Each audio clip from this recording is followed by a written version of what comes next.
Bonjour à tous. Aujourd'hui, nous proposerons deux méthodes pour résoudre l'équation 1 plus x au carré, facteur de 1 plus x à la 4 est égal à 4x à la 3. Juste avant de commencer, j'aimerais préciser que il existe un formulaire dans la description au cas où vous aurez des problèmes qui vous intéressent, que vous aimeriez que nous traitions ensemble. En réalité, nous pourrons avoir trois méthodes, seulement que deux des méthodes se rejoignent à un certain endroit.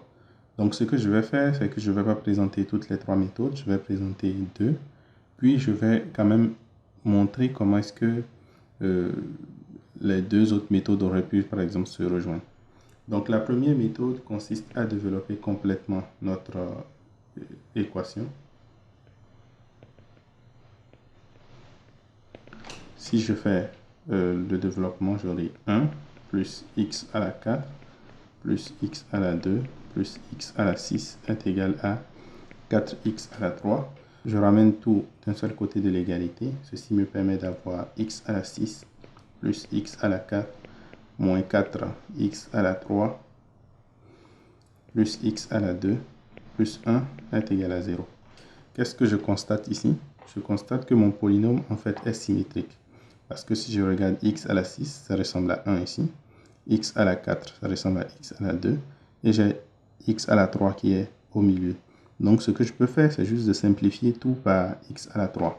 Donc, c'est comme si je faisais divisé par x à la 3 ici. Bien sûr, ceci est possible parce que je suis sûr que x égale à 0 n'est pas solution. Donc, cela me permet d'avoir comme résultat x à la 6 divisé par x à la 3. Donc, cela c'est x à la 3. X à la 4 divisé par x à la 3, j'ai x. Moins 4x à la 3 divisé par x à la 3, c'est 4. X à la 2 divisé par x à la 3, c'est 1 divisé par x. Et 1 divisé par x à la 3, c'est bien 1 divisé par x à la 3. Et ceci est égal à 0. Ensuite, qu'est-ce que je fais? Je vais rejoindre les éléments qui se ressemblent. Donc ici, j'aurai x à la 3 plus 1 sur x à la 3. Et ensuite, x plus 1 sur x moins 4. Ça, c'est intéressant parce que je retrouve un thème qui est assez connu dans la résolution d'équations. Ce thème, ce qui est intéressant avec lui, c'est que lorsque je l'élève au carré ou à la puissance, à une certaine puissance, en fait, je vais retrouver presque le même thème, mais seulement les x auront des exposants. Donc, ce thème, si je le pose égal à u, qu'est-ce qui va se passer si j'élève u à la 3? Ça sera égal à x plus 1 sur x, le tout à la 3, ce qui me donne comme développement x à la 3 plus 3 fois x au carré fois 1 sur x plus 3 fois x fois 1 sur x au carré plus 1 sur x à la 3. Je remarque déjà que j'ai x à la 3 plus 1 sur x à la 3. Mais en plus de ça, ici, lorsque je simplifie, cela va me donner x. Et lorsque je simplifie ici, j'aurai 1 sur x. Ceci me permet donc d'avoir x à la 3 plus 1 sur x à la 3. Mais on a également plus 3 facteurs de x plus 1 sur x. Donc, ceci, c'est encore u qui se retrouve là. Donc, je peux dire que x à la 3 plus 1 sur x à la 3 est égal à u à la 3 moins 3u. Bien sûr, ceci, c'est égal à 0. Donc, cela fait que mon équation devient quoi? Cela devient u à la 3 moins 3u plus u moins 4 est égal à 0. Ce qui peut se réduire à u à la 3 moins 2u moins 4 est égal à 0. Gardez cette équation en tête. Pour la deuxième méthode que je disais qu'elle pourrait se rejoindre avec l'une des deux autres méthodes, cette méthode consiste en fait à remarquer dès le début que 1 plus x au carré facteur de 1 plus x à la 4. Ici, nous n'avons que des exposants qui sont pairs, mais de l'autre côté, j'ai un exposant qui est impair. Cela pourrait me faire penser au fait que ça va ressembler directement à un polynôme qui est symétrique comme ce que nous avons en haut. Donc, on aurait pu simplifier dès le début par x à la 3. Donc, j'aurais eu 1 plus x au carré facteur de 1 plus x à la 4 divisé par x à la 3 est égal à 4x à la 3 divisé par x à la 3.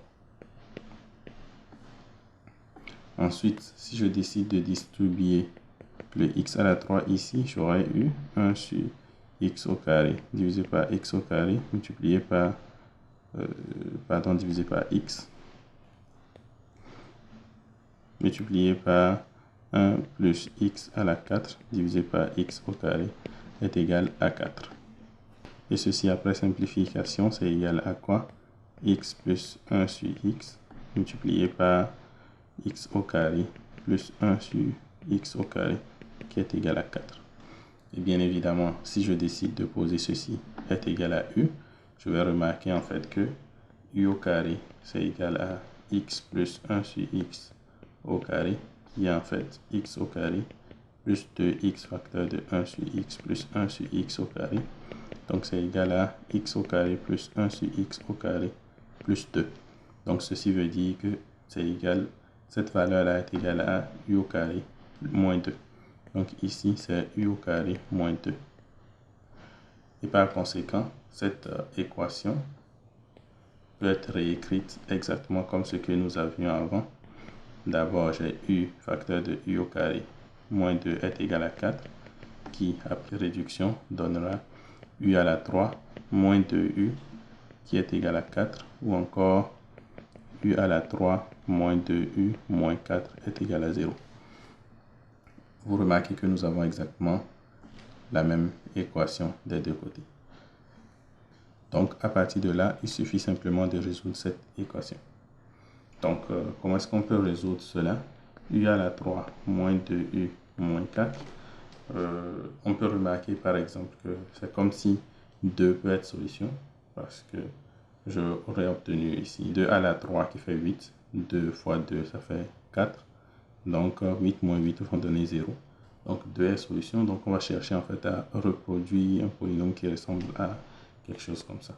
Donc si j'ai u à la 3 ici, afin de pouvoir obtenir u moins 2, qu'est-ce qu'il faut faire? Je vais faire moins 2 fois u à la 2, et comme j'ai extrait de u à la 2, il faut que j'ajoute alors, donc plus 2 u à la 2. Ensuite, si je veux obtenir u moins 2 avec u au carré, il me faut donc extraire 4u. Et donc, comme j'ai extrait 4u, il faut que j'ajoute 4u, mais j'avais déjà un moins 2u ici. Donc, ceci veut dire que je peux donc juste ajouter 2u et faire ensuite moins 4. Et ceci, si je prends uniquement cette 2 là, c'est u au carré facteur de u moins 2. Si je prends uniquement cette 2 là, c'est 2u facteur de u moins 2. Et si je prends uniquement cette 2 là, c'est 2 facteur de u moins 2. Ceci me permet donc de factoriser par u moins 2. Donc j'ai u moins 2 facteur de u au carré plus 2u plus 2. Bien sûr, je sais de résoudre que le polynôme là est égal à 0. Donc cela revient simplement à poser que ceci est égal à 0. Mais si je veux que ceci soit égal à 0, cela implique que u moins 2 est égal à 0, ou u au carré plus 2u plus 2 est égal à 0. Ceci n'est pas possible. Pourquoi? Moi je l'ai remarqué directement parce que le début ici ressemble à un carré parfait. Mais en réalité, vous pouvez calculer le discriminant pour constater que c'est négatif. Donc la résolution de cette équation dans R n'est pas possible. Mais vous pouvez simplement dire que en fait ceci c'est u au carré plus 2u plus 1 plus 1. Et ceci c'est u plus 1 au carré. Donc si je prends un nombre qui est toujours positif et que je lui ajoute 1, c'est clair que ça ne peut jamais être égal à 0. Donc cette équation n'est pas possible. Et par conséquent, u ne peut être égal qu'à 2. Et si u est égal à 2, cela veut dire que x plus 1 sur x est égal à 2, qu'on peut encore écrire comme x au carré plus 1 est égal à 2x, ou encore x au carré moins 2x plus 1 est égal à 0. Et ceci, c'est bien sûr x moins 1 au carré, donc est égal à 0. Cela me permet donc de conclure que la seule solution, c'est x égale à 1. Donc ça, c'est la première méthode. Pour la deuxième méthode,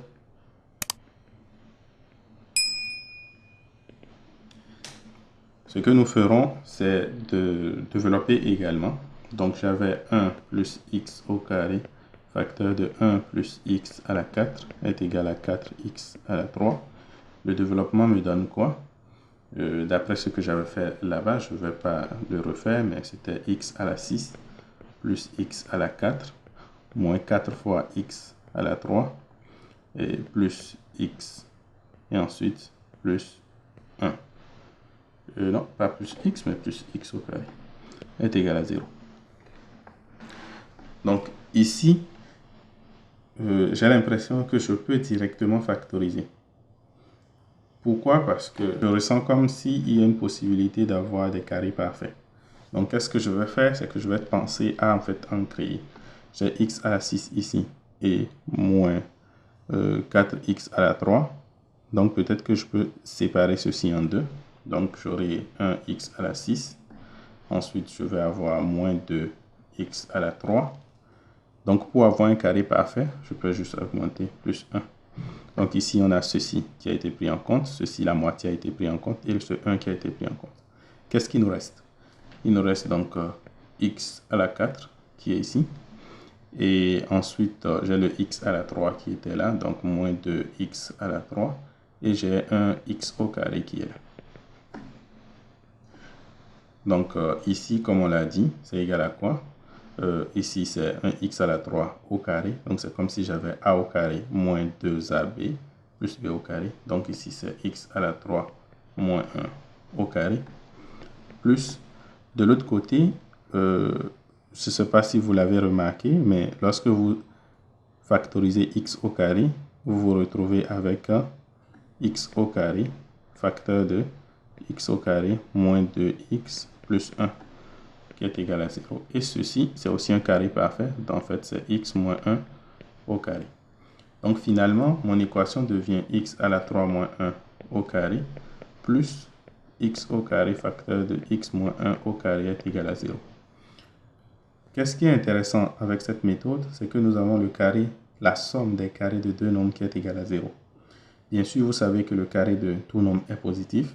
Donc, si jamais j'ai la somme de carré de deux nombres qui est égale à 0, en d'autres termes, si j'ai a au carré plus b au carré, a et b étant des réels bien sûr, qui est égal à 0, la seule possibilité que ceci puisse arriver, c'est que a est égal à 0 et b aussi est égal à 0.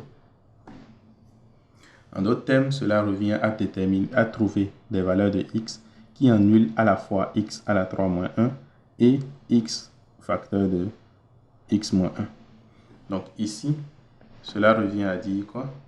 Que x à la 3 moins 1 est égal à 0 et x au carré facteur de x moins 1 au carré est égal à 0. Donc x à la 3 est égal à 0. C'est bien sûr que x est égal à 1. C'est la seule solution. Et de l'autre côté, c'est que x est égal à 0 ou x est égal à 1. Bien évidemment, on sait que x ne peut pas être égal à 1 et 0 à la fois, parce que c'est un et qui est ici. Mais c'est possible que x soit égal à 1 des deux côtés. Ceci me permet donc d'avoir que x est égal à 1. Et ceci est la seule solution comme dans la première méthode.